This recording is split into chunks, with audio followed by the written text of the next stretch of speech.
Hello and welcome. So it's the new year. It's a little late. It's March now. I filmed this clip way later than I filmed this video just because of life, and I'm sure everyone can relate to that right now. But I filmed this back in January. It is now March. So if you see a scenery change, that's why. This is the official setup with a desk, but this was filmed way before then. Today we're going to be doing the flip through of my new bullet journal for 2021. Goodbye 2020. Hello a new year. Thank goodness, we all needed it. Although 2021 is turning out to be harder for us than 2020 was, so wish us luck. But yeah, if you learned something from today's video or you enjoy any of the spreads or got any ideas, please leave a comment below of what it was. That's always so fun. And give me some ideas for future spreads in the comments, because I'm always looking for new ways to journal. This is by far the most simple journal that I've done. I wanted to keep this year's journal as simple as possible because if you don't know, I'm having a baby in a few months, and so, you know, gonna be busy. I didn't want anything too complicated and I wanted to keep it pretty simple. I left some pages blank at the end of the journal just to add stuff that I think of later on. So if you have any ideas for those blank pages, let me know. Thank you so much, and let's get on to the flip through.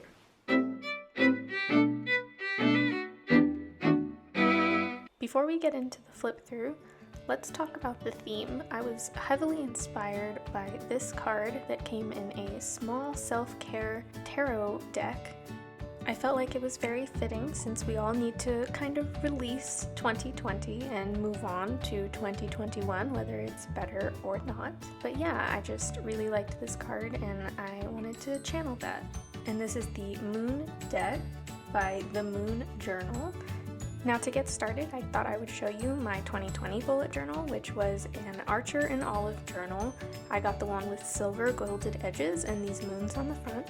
I love Archer and Olive journals, not sponsored or anything, but just thought I'd mention that that's what I do prefer using. They are kind of a higher end journal that costs kind of a lot for what it is, but I think it's well worth it. As you can see, I used it a lot. My journal got pretty fat towards the end there, but I did use it like every day. There were a lot of spreads in my 2020 journal that I really loved, like this one, but there were some that I just wasn't a huge fan of, or I didn't use as much as I thought I would. So going into 2021, I want to simplify a little bit of what I was doing in last year's journal, just to make it simple and something that I'll actually want to use. But as you can see, there are some blank pages in there, and that's just, I left room between months, and that happens. But I still got my money's worth out of this journal for sure. It lasted me the whole year and I brought it everywhere with me, so very happy about that. But now it is time to say goodbye to 2020 and our 2020 journals to say hello to a new year, 2021. I'm still using an Archer and Olive, but I got one this time that does not have the gilded silver edges because I just didn't like that in the last journal. I'm also super excited because I got the snake one, and that is the one that I actually wanted last year, but it was sold out when I picked my journal out. Also, if you're wondering, what I use every day writing in my journal is a little cat gel pen from Amazon. There's like a huge pack for a few dollars. As always, the supplies that I use will be linked in the description if I can remember what it was. Now to talk a little bit about my theme and inspiration for these setup pages for the new year. I went for a simple vibe with kind of natural elements. I stuck to nature-y stickers and simple lines, keeping the pages pretty minimalistic. I didn't want clutter and I wanted things that were practical yet cute. For the cover page, I did my name on a scrap piece of paper that I tore out. I also used this OwlCrate print that I got from I believe the December box. It was nature themed. The print is from Lord of the Rings. It is an herb from the original series that had to do with healing and bringing people back to life. So that is the quote that I wrote on that cover page because of that. And then the little stickers I used were from Pip Stickers, which also came in the same OwlCrate box. Like I said, simple, practical, but still cute, and I really like the sheen on these stickers. There's a little golden glow, and then there were these plain ones on the back that I also used throughout. So if you were wondering, both of those came from the OwlCrate December box. And the brown paper is just some torn packing paper from a package. You'll see a lot of this torn paper throughout the theme. I really like the way that torn packing paper looks as a header kind of looking thing. But yeah, here's a close-up of what the cover page looks like. It says healing and life to the dying, which I thought was just very accurate for 2021 coming out of 2020.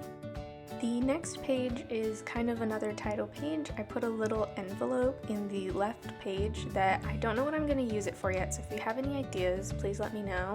Just haven't decided, but I thought it was cute. And then the right side, I'll put an image in the center there under 2021, and I put the date that I started the journal and the date that I finished, just because sometimes I finish a journal halfway through the year.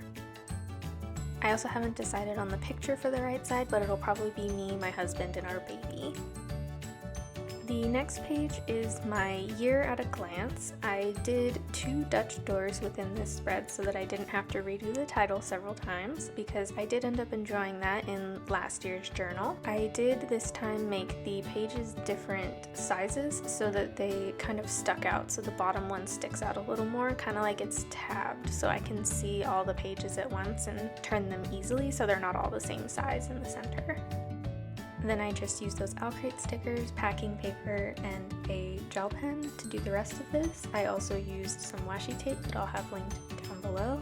For each month, I just labeled the month, did a little calendar, and then did some growth trackers. So I did Instagram, my blog, and also this channel.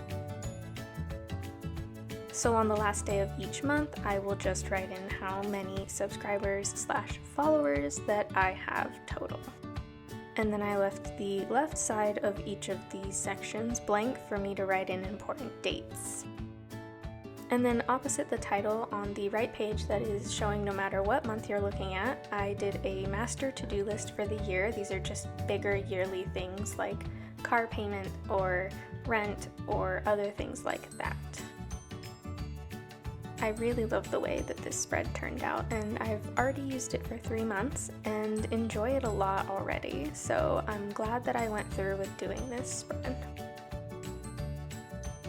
And here you can really see what I meant by Dutch doors. The front one is slightly shorter than the right one. That makes it easier for me to turn the page and kind of remember where I am. Next, I have my yearly goals page because I do like writing out goals just to visually have a reminder. I used black paper with a glittery pen on top and some packing paper, some washi tape, and those stickers once again. I also wanted to mention that I got my goal ideas from Caitlin. I will link her YouTube channel below, but that is where I got the ideas and advice for my goals. I try to keep my goals very achievable, but also still something that I need to strive towards. So, for example, I have my personal goals, and then I also have my book-related goals. So my first goal that's personal is to stay active. I like to stay in motion and do yoga, go for walks, that kind of thing. I also would like to eat better. I am vegetarian most of the time, and I just really like fueling my body instead of feeding it junk all the time.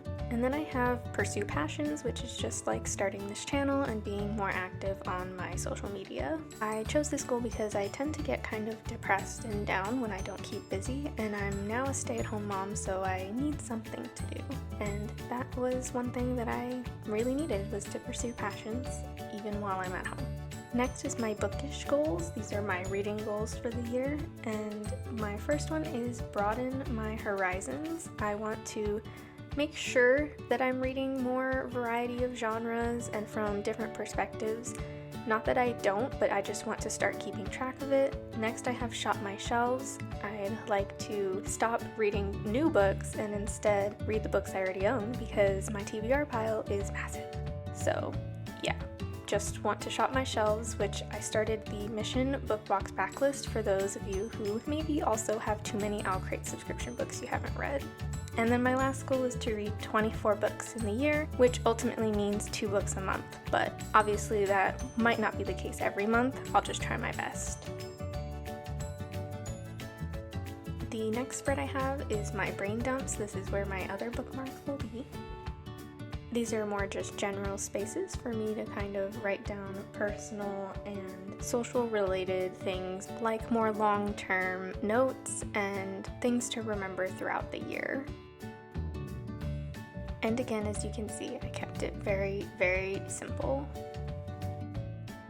And surprisingly, that concludes my beginning spreads. I left a few pages blank before I'll start my first month of the year set up. Let me know if you have any ideas for these next few pages. I just had too many beginning pages in last year's journal and didn't really use them, so I kept it minimal. But yeah, thank you for watching. This was my bullet journal flip through. The cover's already dirty. I apologize for that. That's just how these journals are. If you don't like that, don't get an art journal. It is like a linen cover. Don't forget to comment down below anything that you found interesting in this video, and also consider subscribing and liking if you liked it, just to keep me encouraged. I hope you have a wonderful day or night wherever you are, and I will see you in the next one.